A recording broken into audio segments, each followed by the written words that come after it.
Social media is ruining your relationships. You're watching Better Relationships with Nick, where I help you have better relationships, all interpersonal relationships, whether it is romantic relationships, whether it is coworker relationships, whether it's family or friend relationships. This is all the information that I have learned and applied, and I'm going to share it with you, okay? So today we're talking about romantic relationships, and social media is going to fuck those up for you, and here's why, okay? The grass is always greener on the other side. What happens is everybody sees the perfect part of relationships. When you watch a romantic movie, when you watch whatever it is, only whether you're on Instagram, Facebook, seeing what somebody's relationship, oh, look at their perfect wedding, look at this and look at that, okay? You are only seeing a minuscule fraction about what a relationship is. Look how happy they are in that scenario. Look how that played out, okay? What you're doing is you're subconsciously brainwashing yourself into think that that is reality. That is not reality, okay? Real relationships do not look like that, okay?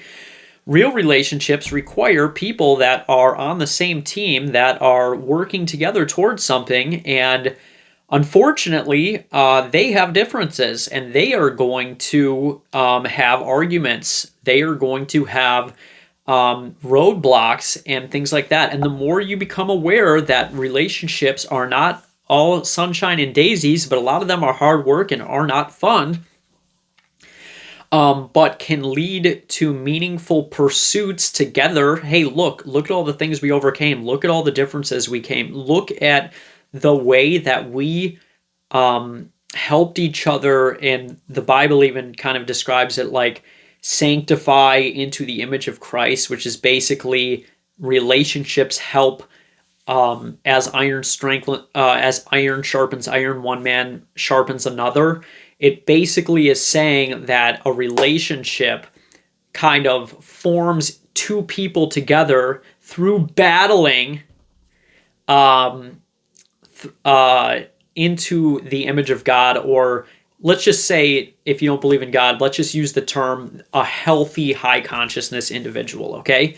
When two people are dedicated to that, it leads to that kind of fruit. However, the process doesn't necessarily look fun. You may have some really toxic traits, or your partner does, that really is not fun to deal with. And the thing is, when you guys have the mindset of, hey, we are heading in this direction, when you guys come to the idea that, hey, this is the end goal, we're going to become the best version of ourselves, we're going to work as a team, we're going to accomplish this goal, we're going to overcome our differences, and we're going to make compromises or do whatever it is, whatever it takes to stop focusing on ourselves and focus on the goal at hand, whatever that is.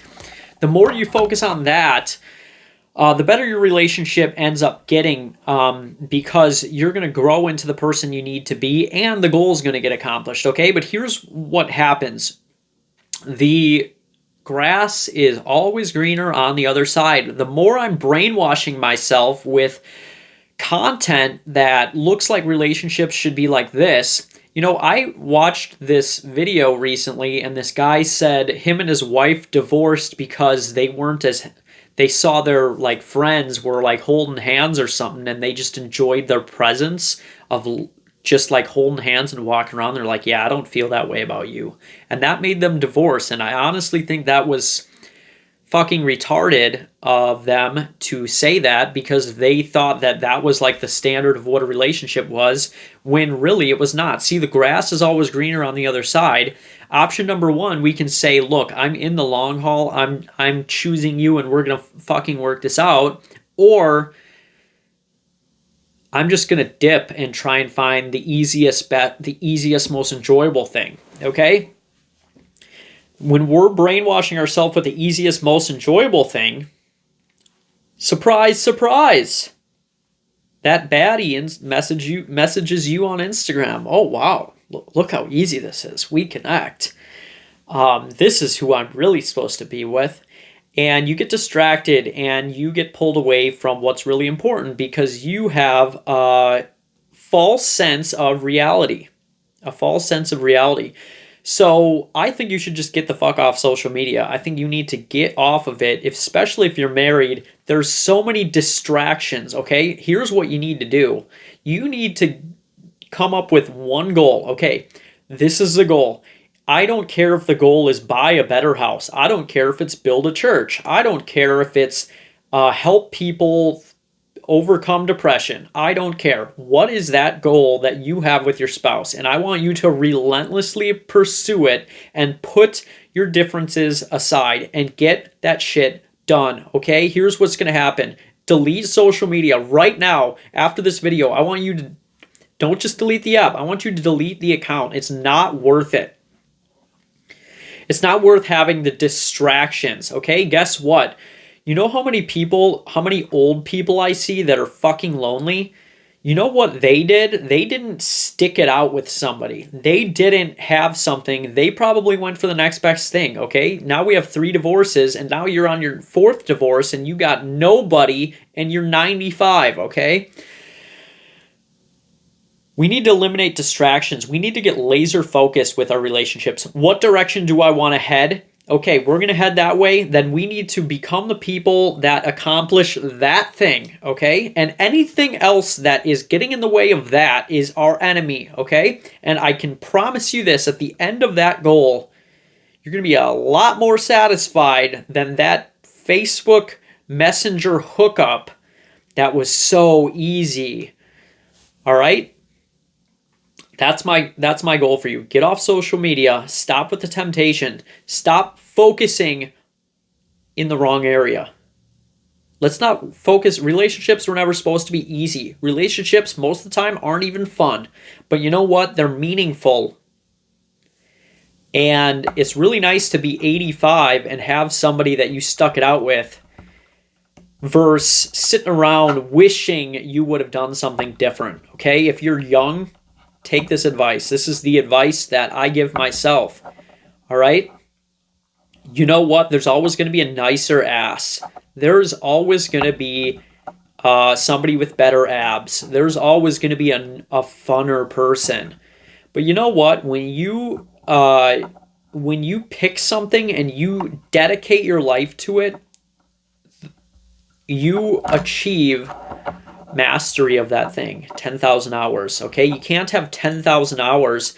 You know what? If you want a successful marriage, how about let's get to 10,000 hours. When we get to 10,000 hours, you become a master of that thing.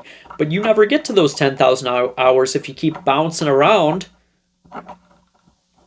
If you keep distracting yourself with seeing what somebody else has, not even reality, just seeing an illusion of what somebody else has. If we keep bouncing around, you never get to mastery.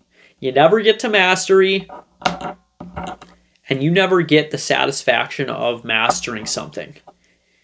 The satisfaction of mastering a relationship, I can assure you, is significantly more enjoyable and rewarding. When you built a life with somebody, a legacy, a fucking empire with somebody, I can assure you, it feels a whole lot better than DMing a baddie, all right? And having a one-night stand. I'm not dissing on anybody who did that. I just want you to be aware of the war in your mind. The grass is greener on the other side. Until you go to the other side and realize, fuck, the grass was greener where I was at. I got tricked. All right? Focus. Find a goal. Focus on that goal. Relentlessly pursue it. Find somebody who wants to go in that direction. Pursue the goal together. Overcome your obstacles. And you know what? When you guys think about this. I want you just to imagine 2 people who have a lot of problems and didn't have the life they want that decide, you know what? We're going to overcome our fucking problems. We're going to achieve this life that we both want. We're going to do whatever it takes. And then someday you get that life and you figured out your problems. I don't think there's any more dopamine that you could possibly get in life than that. That's my mindset. This is my mindset I'm sharing with you. If you don't like it, comment something negative. And share this video with your friends and say, this video sucks. But if you did like this video, subscribe.